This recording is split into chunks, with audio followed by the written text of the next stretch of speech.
E aí galera, vamos a mais um módulo. Hoje eu trago para vocês um módulo até bastante extenso, tá? Módulo de impulso, quantidade de movimento, onde depois a gente vai chegar em conservação da quantidade de movimento, que vai levar a colisões. Então é um módulo, que eu digo assim, o módulo de impulso é uma coisa, mas ele vai encadear muitos raciocínios e muita coisa vai depender desse módulo aí.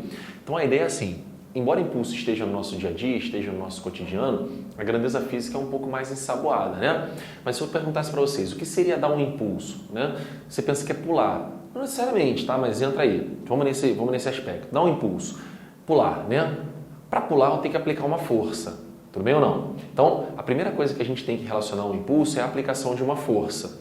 Agora, o impulso é maior quanto maior for a força que eu aplico, certo? Então aqui, reparem, ó, o impulso é maior quanto maior a força que eu aplico. E, por exemplo, se eu estou jogando um vôlei de quadra, né? Se eu vou jogar um vôlei, eu pego a quadra lá e vou pular, né? Eu só dobro um pouco o joelho e subo. Não sei se vocês já repararam, se não, digitem no YouTube aí rapidinho, vôlei de praia. O vôlei de praia, como o terreno, né, a areia, ela cede quando você faz força, ela se desloca. O cara que joga vôlei de praia, ele não dobra só um pouquinho o joelho e pula. Isso não é suficiente para ele. O que ele tem que fazer para dar um bom impulso? Ele senta no calcanhar. Ele, para bloquear, senta no calcanhar e vem lá de baixo aplicando a força. Por quê? Porque ele precisa de um impulso muito grande para subir a rede. Então o impulso, ele é uma grandeza que associa a força sim, mas um intervalo de tempo também é importante. Por isso ele senta no calcanhar para pular. Na quadra não tem tanta necessidade porque ele já passa quase que o peito da rede. Se ele sentar no calcanhar é um desgaste à toa.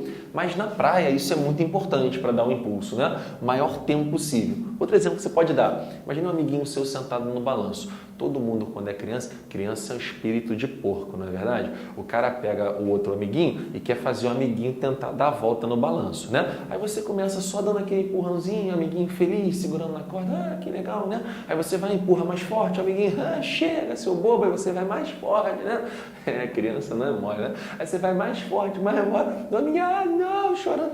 Vai chegar um momento que para tentar fazer o amiguinho dar volta, você já aplicou toda a força que você tem. Agora só tem uma maneira, botar toda essa força no maior tempo possível. Então, quando o amiguinho vier com o busanfan aqui no alto, você vai aplicar a força desde aqui até o ponto que der, no maior tempo possível para tentar fazer com que ele dê uma volta, tá? Então, o impulso é justamente a união dessas duas grandezas, da força e do tempo de aplicação da força, tá bom? E a unidade de impulso vai ser o quê, ó?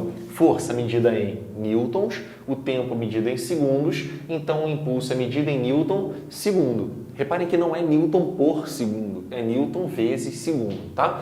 Isso aqui é uma equação para força constante, tá bom? Então, uma equação para quando a força é constante. Um detalhe muito importante também é que o impulso é uma grandeza vetorial. E como toda grandeza vetorial, ele parte da grandeza vetorial força. Eu levo em consideração o vetor força, tá?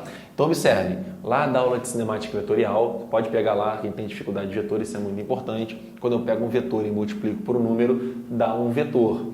Como o tempo é uma grandeza sempre positiva, o impulso vai ter, né, a mesma direção e sentido da força F, né? Então, se eu empurro um corpo para lá, se eu dou um impulso para lá, eu apliquei a força para lá para que isso acontecesse. Se eu aplico a força para lá, esse cara toma um impulso para lá. O impulso é sempre dado na mesma direção e sentido da força que eu apliquei. Ok ou não? Beleza? Aí alguém pensou, poxa, professor, caramba, você falou um monte de coisa aí, mas aí está um pouco confuso, professor, porque você falou que isso aqui só vale, essa fórmula só vale se a força for constante. E aí, como é que eu faço se ela variar? Se ela variar, só tem uma saída, meu jovem. Você vai recorrer ao gráfico, tá? Então, é aqui, ó, gráfico força em função do tempo. Sempre que for força e tempo, você vai ter um impulso como a área do gráfico. Nunca se esqueçam que a área do gráfico de física é sempre da linha do gráfico até o eixo X, tá bom? Então, sempre que a força variar, o gráfico força por tempo vai te dar um impulso através da área. Eu sei que você deve estar pensando assim, poxa professor, mas aí como é que eu vou fazer essa área em formato de pasta dental de propaganda, né? Essa área aí em formato de close-up, né? Na verdade, gente, não vai cair essa área, vai cair um triângulo, um trapézio, um retângulo, alguma coisa que você saiba fazer a área, tudo bem? Então vamos dar um exemplozinho básico aqui, só para a gente visualizar? Então observem assim, imagine que você tenha uma força que varia de acordo com o gráfico, tá? Então, eu vou inventar um gráfico qualquer só para tentar me fazer claro. Então, a força em newtons, ok? E o tempo medido em segundos, tudo bem? Então, aqui, ó, tempo medido em segundos, tá? Então, por exemplo, aqui, vou botar aqui assim, tá, aqui tá, e aqui volta a ser assim, tá bom? Beleza? Então, vamos dizer que a força aqui seja 10, a força aqui seja 20, aqui seja 2, aqui seja 3, e aqui também vou botar 5. Estou chutando números aqui aleatórios, tá? Bem, quanto é que dá o impulso de 0 até 5? Você percebeu que é só fazer a área, mas eu não quero que você decore só isso, quero que você visualize. Por exemplo, vamos dividir em 3 pedaços? Impulso 1, impulso 2, impulso 3? Só para a gente poder raciocinar juntos? Olha só, quanto é que vale o impulso 1? Repare, gente, que o impulso 1 é um impulso de 0 até 2 segundos. Enxergaram isso? Beleza. Então o tempo é 2. A força não é constante, igual a 10? É. Então, se você quiser, você pode aplicar a equação da força constante. Impulso é força vezes tempo. Pode aplicar essa, tá bom? Então, você colocaria aqui no lugar da força, você colocaria 10. No lugar do tempo, você colocaria 2. E esse impulso vai dar quanto? 20 newtons segundo.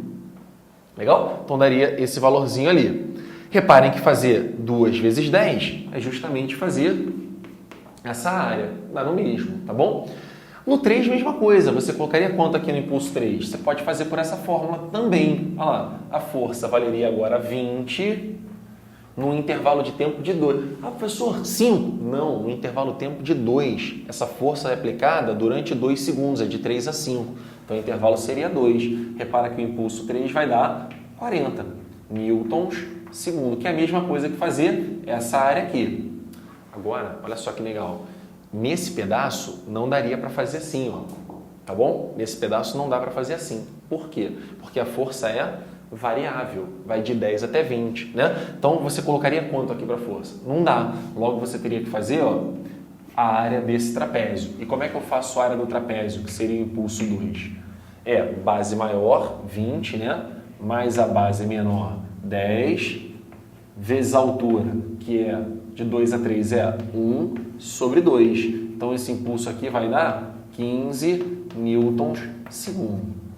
Legal? A não ser que você seja maroto, que você seja um menino malandro, né? Percebeu o seguinte, como é uma reta, professor, e varia, eu poderia calcular ali a força média, né? O valor em que ela se manteria, iria se manter constante ali, substituindo essa reta inclinada. Então, eu poderia botar, se foi de 10 até 20, durante 1 segundo, eu poderia ter trabalhado, professor, com a força média, ó. E a força média vale quanto ali? Vale 15, né? De 10 a 20, a média ali, 15. Então, você poderia ter substituído essa força variável por uma força média.